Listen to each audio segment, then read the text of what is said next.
The box arrived on a Tuesday, carried by the Manila rain.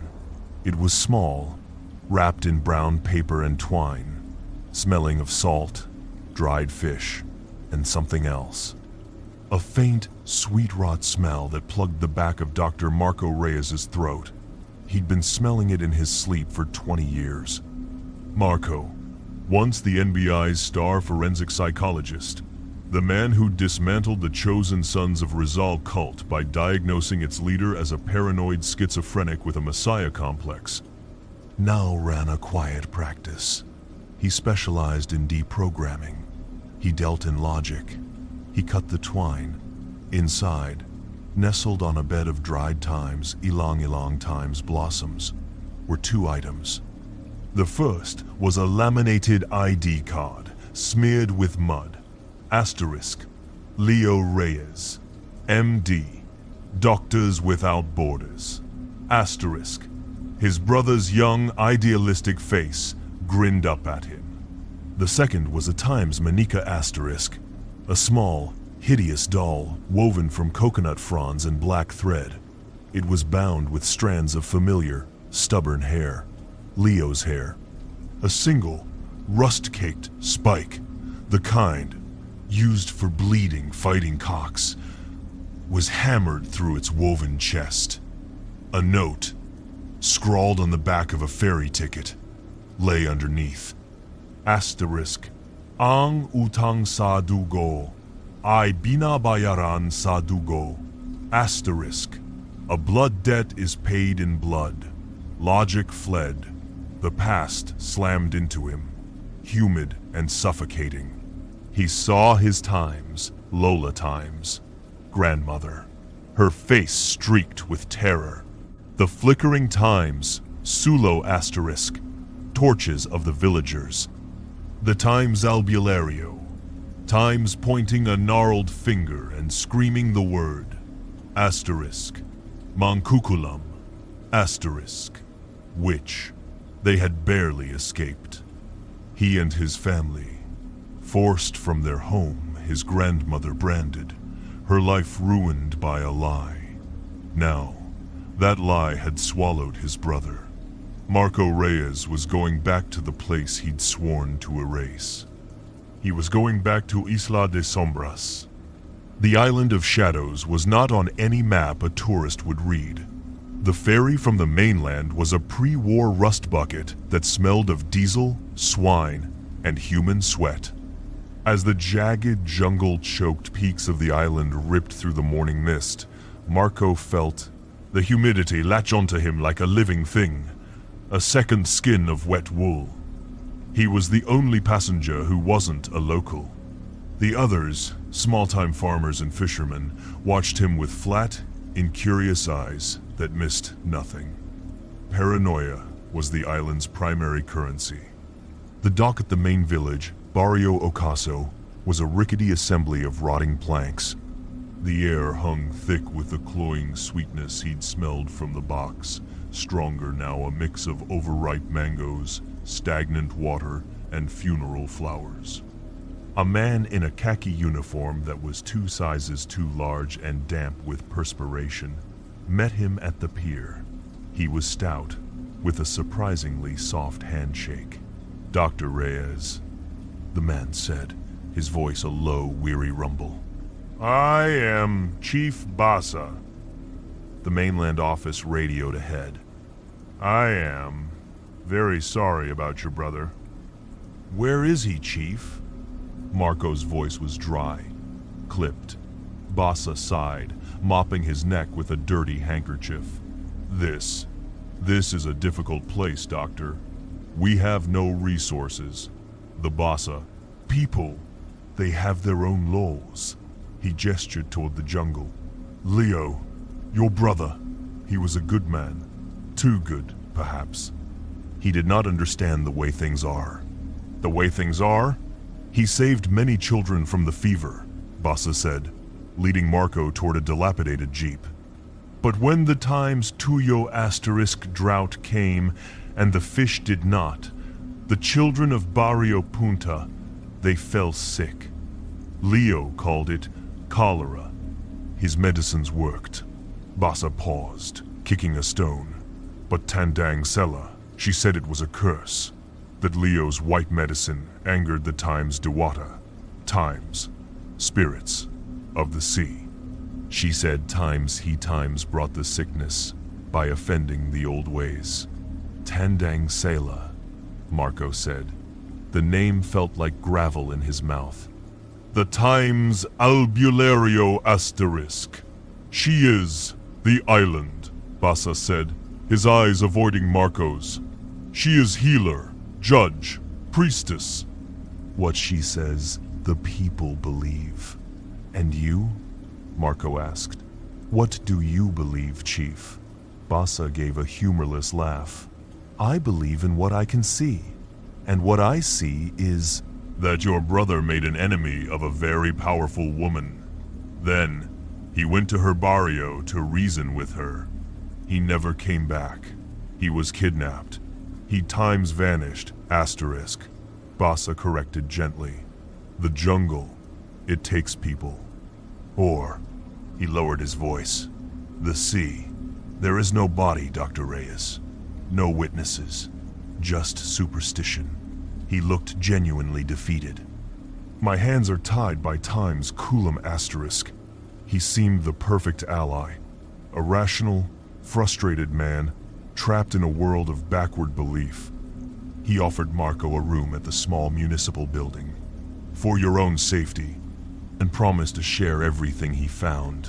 Marco nodded, accepting the performance. A good forensic psychologist never interrupts a subject's narrative. I need to see his clinic, Marco said. The Doctors Without Borders clinic was a small cinder block building at the edge of the barrio.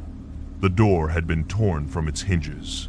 Inside, it was a scene of targeted destruction. It wasn't a robbery. The solar-powered refrigerator was untouched. A laptop lay on the floor, smashed. But Leo's medical supplies were gone.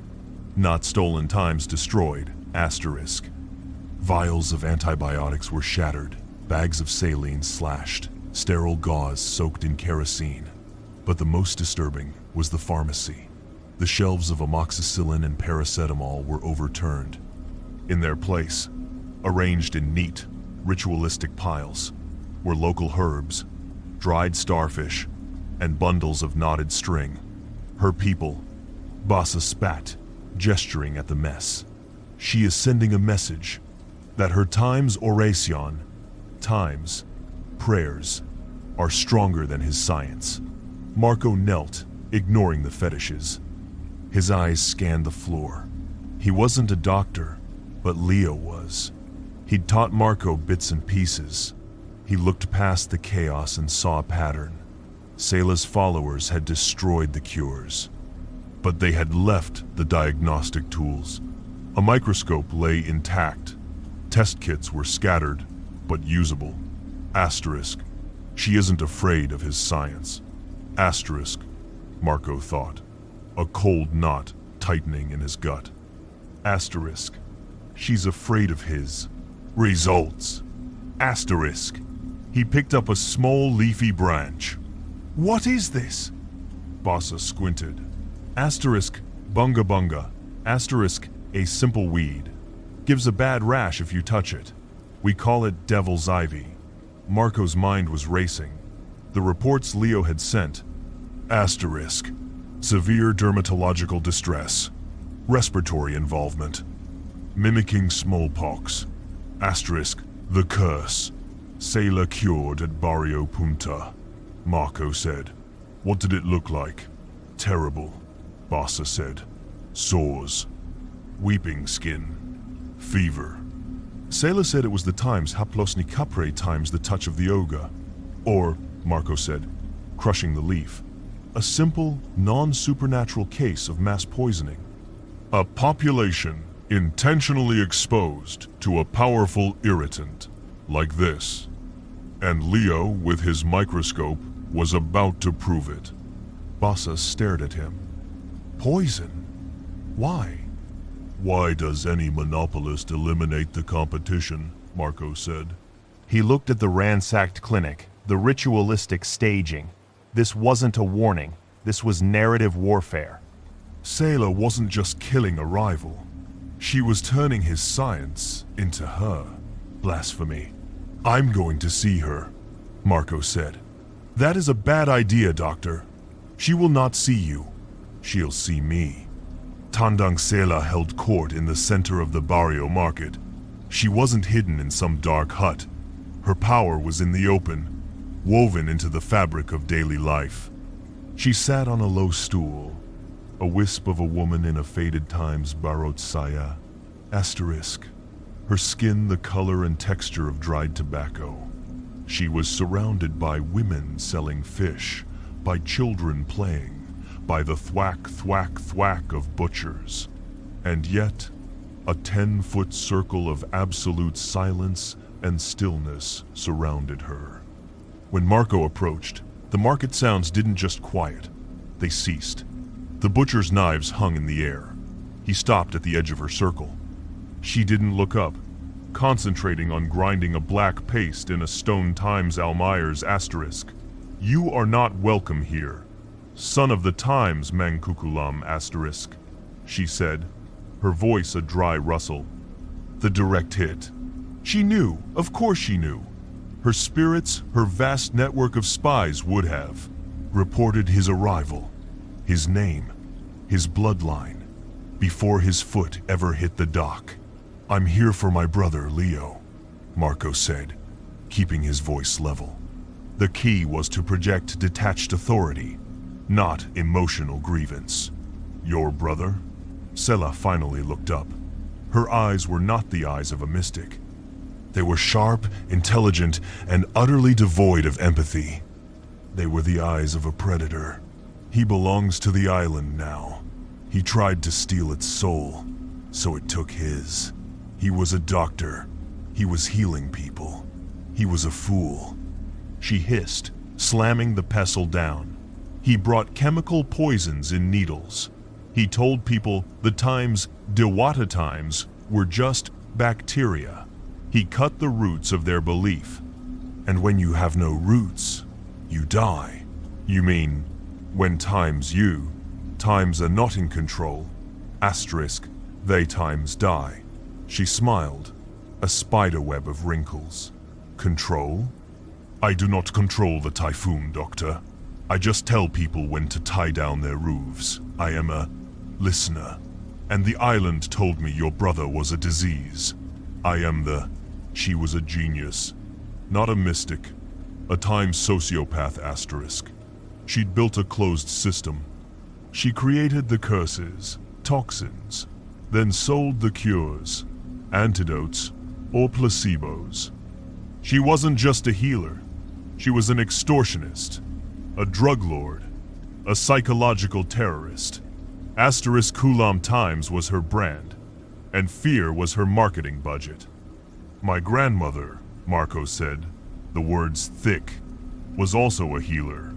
She used herbs, but she didn't demand worship. She didn't hold a village hostage. Your grandmother, Sela spat, her face darkening, was a fool, just like your brother. She gave away her power. She traded the island's respect for the logic of the mainland.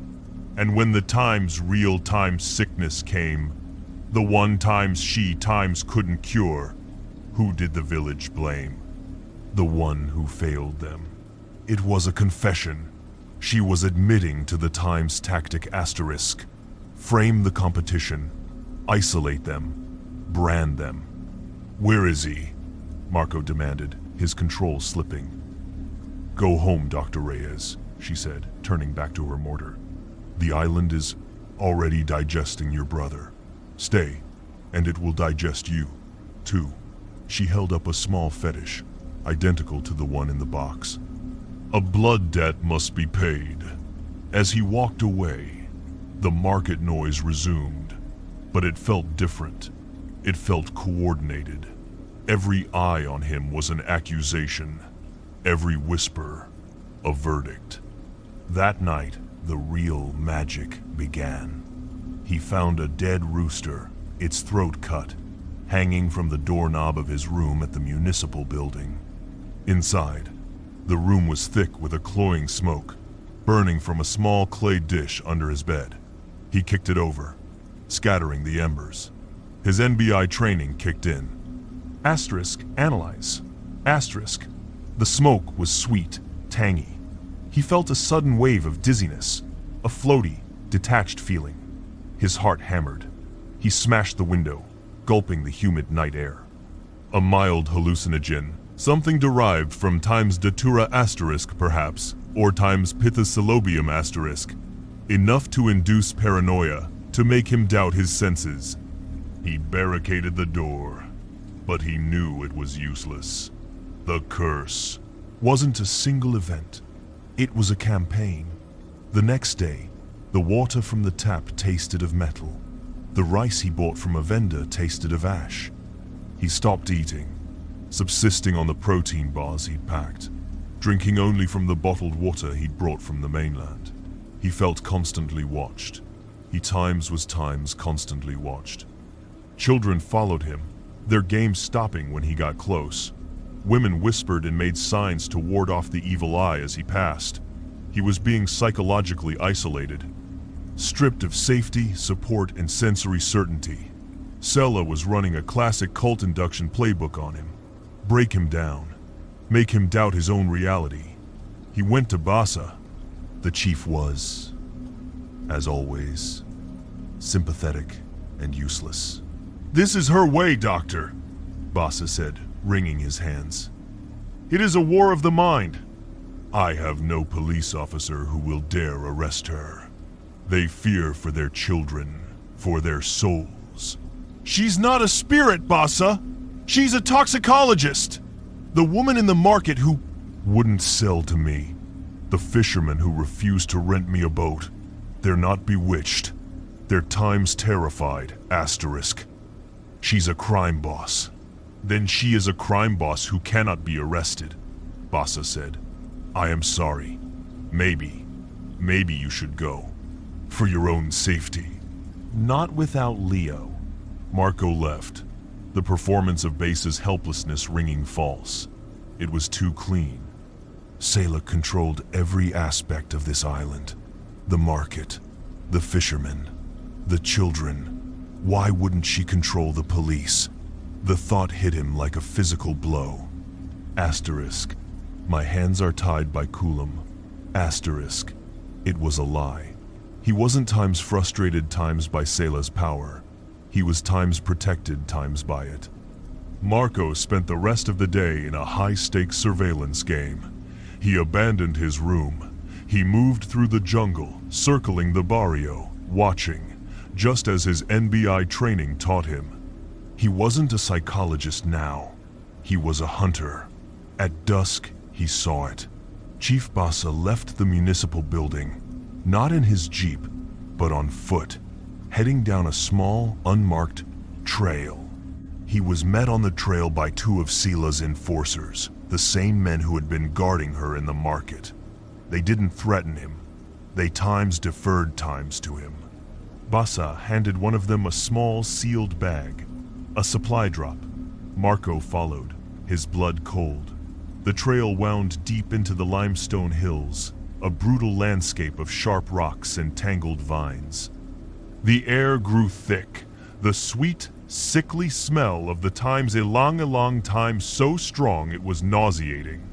The trail ended at a waterfall, a beautiful, thunderous curtain of white water cascading into a clear lagoon. It looked like a paradise. Bassa and his men walked straight through it. Marco waited, his heart pounding a hole in his chest. This was it. The times sanctum sanctorum asterisk. He checked his sidearm, a 9mm he hadn't declared to Bassa. He slipped off his boots, waded into the lagoon, and followed them into the dark. The cave system behind the waterfall was vast. It was not a dark, spooky lair. It was illuminated by a sophisticated system of battery-powered lanterns and impossibly small, high-tech horticultural grow lights. This was no witch's hovel. This was a laboratory. The central chamber was enormous, a limestone cathedral. The sweet smell was overwhelming, but it was mixed with the sharp, sterile scent of chemicals. In the center, under a natural fissure in the rock ceiling, was a garden. But it wasn't a garden of food. It was a meticulously cultivated, irrigated, and cataloged garden of poisons. Marco saw it all.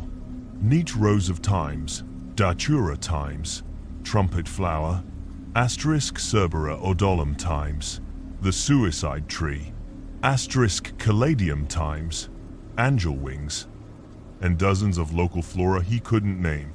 There were tanks of scorpions, venomous spiders, and, in one large secure tank, a times botete times a pufferfish. Tables were laden with chemistry equipment, beakers, distillation tubes, Bunsen burners, syringes.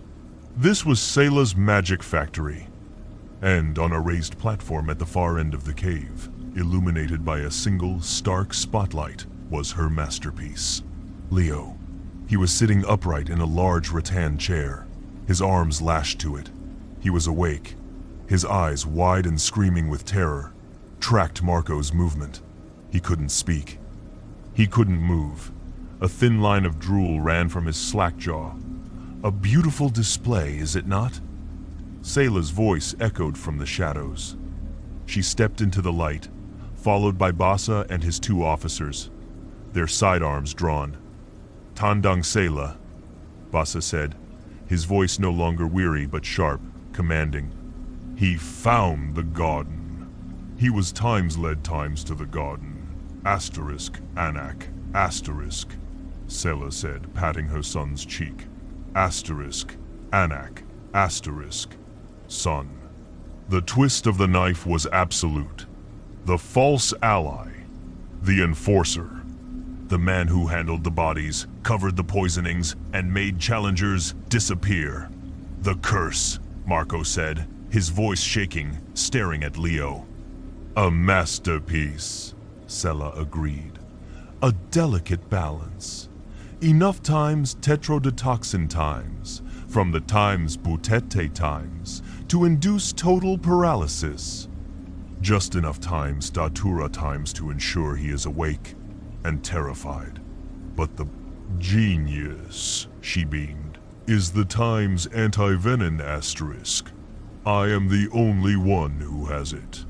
I am the only one who can cure him. He is living proof, Marco whispered, putting the pieces together. You'll show him to the village. A curse you will lift, to prove your power over the white medicine. He came here to reason with me, Sayla sneered. He brought his logic. I showed him a more potent truth. Fear is a stronger medicine than penicillin, Doctor. And my son, she nodded at Basa, ensures the prescription is filled. My mother gives the people what they need, Basa said, leveling his gun at Marco's chest. Order. Belief. She is the mind. I am the hand. You're a murderer, Marco said. I am a policeman, Basa corrected. And you are trespassing and resisting arrest. The two officers fanned out. This was it, the final trap. But Marco wasn't a cop. He was a forensic psychologist. His weapon was the mind. You're right, Marco said, holding his hands up. You've won. Sayla and Basa paused. This wasn't the reaction they expected. He's a fool, Mother, Basa said, stepping forward. Wait. Sayla was intrigued. Look at this place, Marco said, gesturing around the lab. It's brilliant. The botany, the toxicology. It's a multi-million-dollar operation. You're not just a healer, Tandang. You're a cartel. But you have one single, critical vulnerability. Sayla's eyes narrowed. I have no vulnerabilities. You do, Marco said, taking a slow step toward a rack of drying herbs. Your magic only works in the dark. It only works on the ignorant. And you're times both times ignorant. Kill him, Bassa ordered. Ignorant of what? Sayla snapped, waving Bassa down. Chemistry, Marco said. He looked at the two police officers. She's been poisoning you too, both of you. The officers stopped. What is he saying? One asked Bassa. The air, Marco said, his voice resonating with the authority of a diagnosis. You've been breathing it in for... how long, Bassa? Months? Years? The mild hallucinogen? The times datura asterisk? It's not just in the smoke she uses on victims. It's times here asterisk. A low, constant dose to keep the spirits close. To make you more suggestible. To keep you loyal. Bassa hesitated, looking at his mother. The seed of doubt. That's all Marco needed. He lies! Sayla shrieked, seeing her control slip. Does he? Marco asked the officers. Do you ever feel dizzy down here? See things in the shadows? Does your loyalty to her feel supernatural? Godlike? One officer looked at the other. He had times been seeing things. She's not a witch! Marco roared, moving now. She's a times dealer asterisk, and you are her times addicts asterisk. Now! Bassa screamed, and the cave exploded in gunfire. Marco dove behind a steel table. Bullets sparked off the rock. He wasn't aiming for Bassa. He was aiming for the magic. He came up, firing, not at the people, but at the Times Lab asterisk. His first shot shattered the main distillation apparatus. Glass and chemicals sprayed everywhere. His second shot hit a large bag on a high shelf. A cloud of fine yellow powder exploded into the air. Asterisk, sulfur, asterisk. My garden, Sayla screamed. Bassa fired, grazing Marco's shoulder. Marco grunted, dropped to one knee, and emptied his clip into the bank of high-wattage grow lights. The lights exploded in a shower of sparks, plunging the cave into near-total darkness, lit only by the flickering lanterns and the Times fire asterisk. The sulfur dust, aerosolized, had hit the open flame of a Bunsen burner. It wasn't an explosion, it was a Times flash asterisk, a whoosh of blue flame that ignited the racks of dried, volatile herbs. The air instantly filled with a thick, acrid asterisk choking Times smoke. The Times antidote, asterisk! Sayla screamed, choking. My research! The two officers were coughing, confused, their primary fear object Sayla now just a panicked old woman. Bassa, blinded by the smoke, was firing wildly. I'll kill you! I'll kill you all! This was Marco's chance. He scrambled toward Leo, pulling a combat knife from his ankle sheath. He cut the rattan ropes. Leo slumped forward, dead weight. Marco grabbed Leo's medical bag from the floor. Sayla had kept it as a trophy. He fumbled inside, his lungs burning. He found it. An EpiPen. He slammed the epinephrine injector into Leo's thigh. It wasn't a specific antidote for tetrodotoxin, but it was a powerful stimulant. A shock to the system. Leo gasped, a ragged choking sound. His eyes, wild with terror, found Marco's. I have you! Marco coughed, throwing his brother over his shoulder. I have you. Sayla was on her knees, trying to gather burning bundles of leaves. My magic, she wept. My magic, mother. Bassa yelled, grabbing her. We have to go! Marco charged for the waterfall, for the entrance. One of the dazed officers saw him. He raised his pistol. She's just an old woman! Marco yelled at him. She lied to you! She poisoned you! The officer paused, coughing, his gun wavering. The spell was broken. Belief, once shattered, is just a pile of broken glass. Marco and Leo burst through the curtain of water, collapsing on the rocky bank of the lagoon, gulping the clean, damp night air. Behind them, thick, toxic, yellow-black smoke poured from the cave, a foul genie escaping its bottle. Down in the barrio, villagers, drawn by the sounds of gunfire and the smell of the chemical fire, were gathering. They looked up at the hills, their faces a mixture of terror and confusion. Bassa and Sela stumbled out of the waterfall, covered in soot, their magic burning behind them.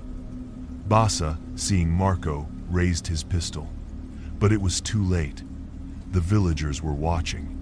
They didn't see a goddess. They didn't see a powerful Times, Albulario Times, or her righteous enforcer. They saw a frantic, weeping old woman, her clothes scorched, being dragged by a corrupt policeman. They saw her, holy garden, the source of all her power, vomiting poison smoke into the sky. The fear was broken. The Times, Kulam Times, was over. Bassa saw the faces in the crowd. He saw their fear turn to doubt. Their doubt turned to anger. His authority, derived entirely from his mother's, evaporated in the smoke. He let his gun fall. It was over. Dawn. A small, stolen Times, Banca Times, cut through the calm morning water, heading for the mainland. Leo was shivering, wrapped in a survival blanket. The epinephrine had worn off, but the paralysis was receding. He could move his fingers. He could whisper, "Marco, rest, Leo. You're safe." Marco Reyes looked back at Isla de Sombras. The smoke from the cave had dissipated, but he knew the stain would remain. The island's magic was gone, exposed as a mundane, sophisticated, and terrifying human enterprise. He hadn't fought a demon. He had fought a system. He hadn't broken a curse. He had exposed a lie. He knew, as the island disappeared into the mist, that the fear would likely remain. The island would, in time, find a new monster to replace the old. Belief was a vacuum, and something always rushed in to fill it. But for today, logic had won. He faced forward, toward the rising sun, the salt spray on his face, washing away the last of the shadows. He had his brother. He was alive, and he was free.